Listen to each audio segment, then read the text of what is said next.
जी नाजरीन इस टाइम असां बाबर थिएटर ते मौजूद हैं और सारे नाल खालिद जट साहब मौजूद हैं। इन्हां कोल जानते हैं कि जी हुकूमत वक्त ने इस टाइम थिएटरां की टाइमिंग दी है क्योंकि लोड शेडिंग के बायस जोड़े डेली वेजेस वाले फनकार हैं इंतहाई परेशान हैं।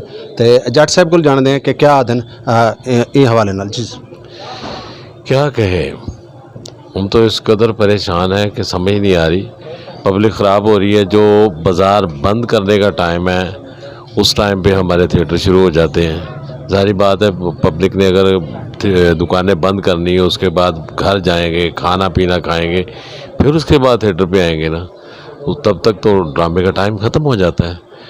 तो मेरा ख्याल ये तवानाई का बहरान जो है जिसको पूरा करने के लिए हुकूमत ये सब कुछ कर रही है, हमारी समझ से ये बात वाला है। डॉक्टर साहब इतना देखो ना, ये टाइम त्रै अलमियन पे एक तो महंगाई बहुत ज़्यादा है, दूजा लोड शेडिंग बहुत ज़्यादा है, दूजा खास तौर पर जो डेली बेसिस वाले फनकार हैं उन्होंने वास्ते क्योंकि 2 घंटे का ड्रामा हो सी तो पब्लिक किमें आसी।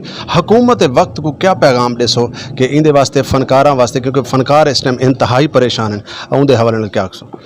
फनकार के आम आदमी के लिए कुछ भी नहीं कर रही हुकूमत, क्या कर रहे हैं?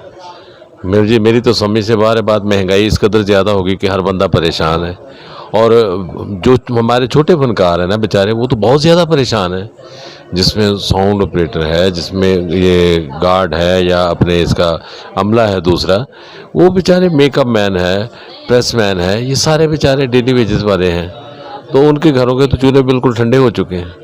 वो कैसे, वो सर्वाइव ही नहीं कर पा रहे, वो कैसे करेंगे यार? ये तो बड़ा हुकूमत को चाहिए कि कम से कम ज़्यादा नहीं तो 12:30 बजे तक इजाज़त दे दे, ताकि हमारा जो काम है ना ये थोड़ा सा चल सके। फनकार तो पहले कोरोना की वजह से पिसे हुए थे, अब ये तवानाई का बहरान है, इसमें भी हम जैसे फनकार ही पिस रहे हैं। बहुत शुक्रिया, बहुत मेहरबानी जी नाजरीन। जट साहब का आखना ये कुछ है कि जितना 11:30 बजे का टाइम है, कम से कम 12:30 बजे तक टाइम होना चाहिए, जिंदे 2-3 घंटे सारे को होने चाहिए। डेली बेसिस वाला जो आर्टिस्ट है इस टाइम इंतहाई परेशान है। असल में भी कुछ फनकार आर्टिस्ट इतना मौजूद हैं, असा कोशिश करें कि अस उन्होंने भी गल करूँ, उन्होंने को जानूँ कि क्या आखना चाहिए।